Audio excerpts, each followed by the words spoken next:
É muito comum, né, no ensino médio, professores e professoras trabalharem com projetos que juntam ali todos os componentes de linguagens, arte, língua portuguesa e agora temos redação. Na coleção de palavras, digamos que você vai trabalhar regionalismo no bimestre.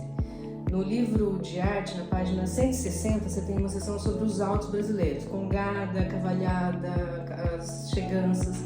Isso está conectado com um conteúdo que está lá no livro de língua portuguesa. Por exemplo, no volume 1, na página 46, você tem um texto que está cheio de termos regionalizados, então dá para fazer já esse trabalho. Se quiser aumentar o potencial desse projeto, lá no livro de redação tem um capítulo inteiro sobre as variantes linguísticas.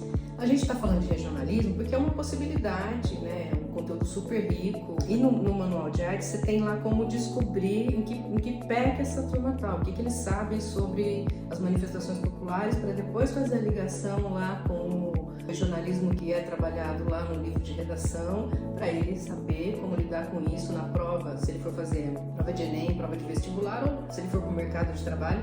Por exemplo, ele precisa de repertório, é um clássico, né, da moçada. Para que eu estou estudando isso? Eu não vou usar isso nunca na minha vida. Para que eu estou aprendendo isso? Tudo é repertório, tudo é interessante, tudo vai formar a concepção de vida, né, desse jovem.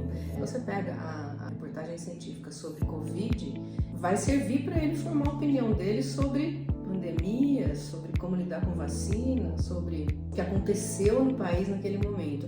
Para que eu vou ficar lendo poesia?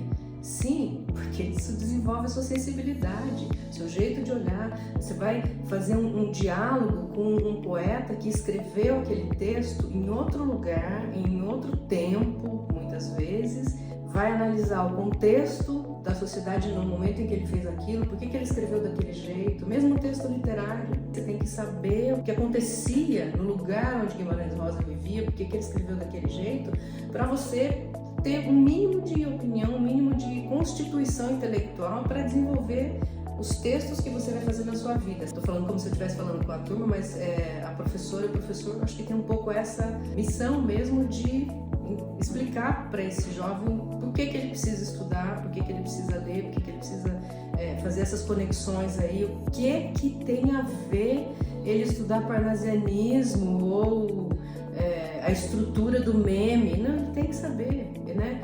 Que conexão ele vai fazer com a gíria? Não pode usar gíria, tem que ser norma padrão. Você vai lá nesse capítulo de redação que fala do país multilingüe, tem lá um trechinho sobre um documento que é o Inventário Nacional da Diversidade Linguística.